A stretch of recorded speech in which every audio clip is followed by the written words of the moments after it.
ನನಗೆ ಕೃಷ್ಣ ಬೇಡ, ಕಾವೇರಿ ಬೇಡ, ಅನುಗ್ರಹವೂ ಕೂಡ ಬೇಡ. ಐತಿಹಾಸಿಕ ಕುಮಾರಕೃಪಾ ಬೇಕು ಅಂತಾರೆ ಡಿಕೆ ಶಿವಕುಮಾರ್.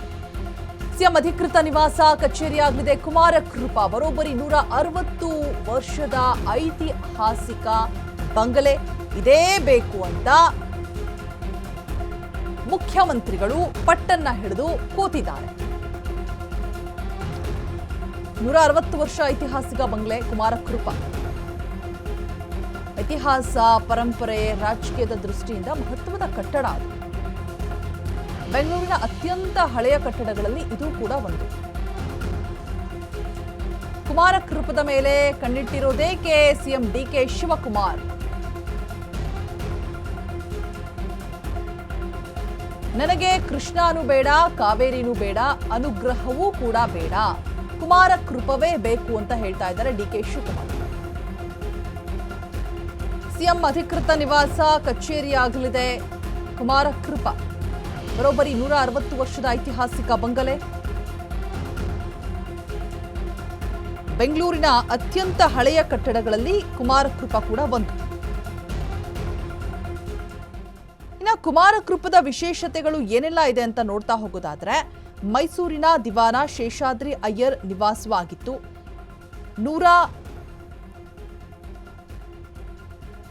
1883ರಿಂದ 1901ರ ನಡುವೆ ಮಹಾರಾಜ ಚಾಮರಾಜ ಒಡೆಯರ್, ಕೃಷ್ಣರಾಜ ಒಡೆಯರ್ ಅಡಿಯಲ್ಲಿ ಸೇವೆ ಸಲ್ಲಿಸಿರ್ತಾರೆ.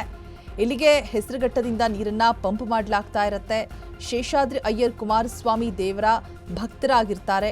ಅದೇ ಕಾರಣಕ್ಕಾಗಿ ಈ ಬಂಗಲೆಗೆ ಕುಮಾರಕೃಪಾ ಅಂತ ಹೇಳ್ಬಿಟ್ಟು ಹೆಸರನ್ನಿಟ್ಟಿರ್ತಾರೆ.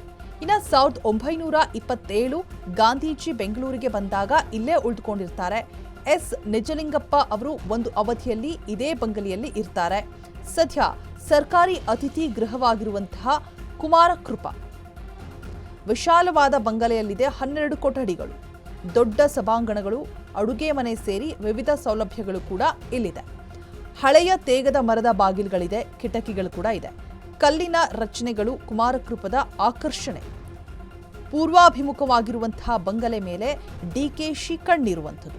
ವಾಸ್ತು ಪ್ರಕಾರ ನಿರ್ಮಾಣವಾಗಿರುವಂತಹ ಕುಮಾರಕೃಪದ ಒಂದು ಕೊಠಡಿಯಲ್ಲಿದ್ದಾರೆ ಉಪಸಭಾಪತಿ ರುದ್ರಪ್ಪ ಲಮಾಣಿ ವಾಸವಾಗಿದ್ದಾರೆ. ಹೊಸ ಕುಮಾರಕೃಪಾ ಅತಿಥಿ ಗೃಹಕ್ಕೆ ಸ್ಥಳಾಂತರಿಸೋದಕ್ಕೆ ಚಿಂತನೆ ಕೂಡ ನಡೀತಾ ಇದೆ ಅವರನ್ನು. ಸೊ ಇದಿಷ್ಟು ಕೂಡ ಕುಮಾರಕೃಪದ ವಿಶೇಷತೆಗಳು. ಇದೇ ಬೇಕು ಅಂತ ಹೇಳ್ಬಿಟ್ಟು ಪಟ್ಟನ್ನು ಹಿಡಿದು ಕೂತಿದ್ದಾರೆ. ಪೂರ್ವಾಭಿಮುಖವಾಗಿದೆ ಕುಮಾರಕೃಪಾ. ಸಿಎಂ ಡಿಕೆಶಿಗಾಗಿ ಕುಮಾರಕೃಪಾ ನವೀಕರಣ ಜಟಾಪಟಿ ಕೂಡ ನಡೀತಾ ಇರುವಂಥದ್ದು. ಸಿಎಂ ಡಿಕೆಶಿ ವಿರುದ್ಧ ಕೇಂದ್ರ ಸಚಿವ ಕುಮಾರಸ್ವಾಮಿ ಲೇವಡಿಯನ್ನ ಕೂಡ ಮಾಡ್ತಾ ಇದ್ದಾರೆ.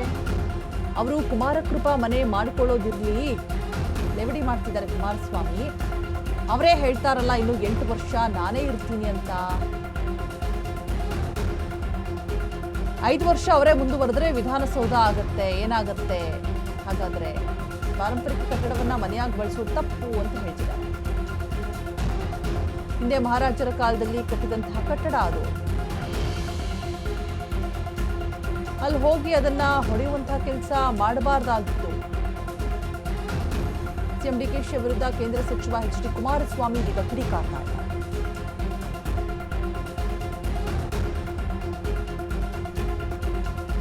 ಸಿಎಂ ಡಿಕೆಶಿಗಾಗಿ ಕುಮಾರಕೃಪಾ ನವೀಕರಣ ಜಟಾಪಟಿ ಒಂದು ಕಡೆ ನಡೀತಾ ಇದೆ. ಸಿಎಂ ಡಿಕೆಶಿಯ ವಿರುದ್ಧ ಕೇಂದ್ರ ಸಚಿವ ಕುಮಾರಸ್ವಾಮಿ ಲೇವಡಿಯನ್ನ ಮಾಡ್ತಾ ಇರುವಂಥದ್ದು. ಅವರು ಕುಮಾರಕೃಪವನ್ನ ಮನೆ ಮಾಡ್ಕೊಳ್ಳೋದಿರಲಿ,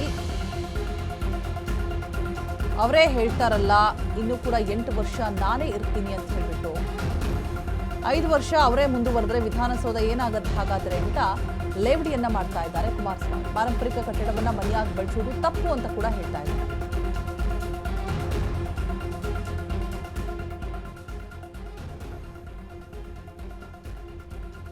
ಕುಮಾರಕೃಪದ ವಿಶೇಷತೆಗಳು ಒಂದು ಕಡೆ, ಅದೇ ಬೇಕು ಅಂತ ಪಟ್ಟನ್ನು ಹಿಡಿದು ಕೂತಿದ್ದಾರೆ ಡಿಕೆ ಶಿವಕುಮಾರ್. ಮತ್ತೊಂದು ಕಡೆ ಎಚ್.ಡಿ.ಕೆ ಲೇವಡಿಯನ್ನ ಮಾಡ್ತಾ ಇದ್ದಾರೆ.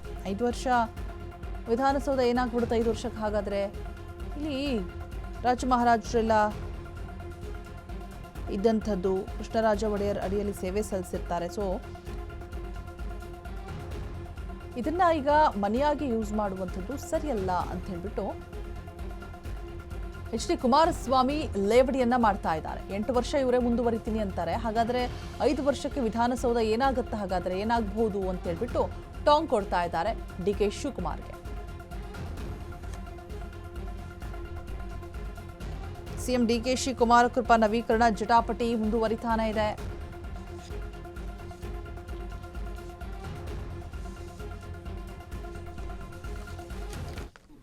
ಈಗ ಅದನ್ನ ಮನೆ ಮಾಡ್ಕೊಳ್ಳೋದಿರ್ಲಿ.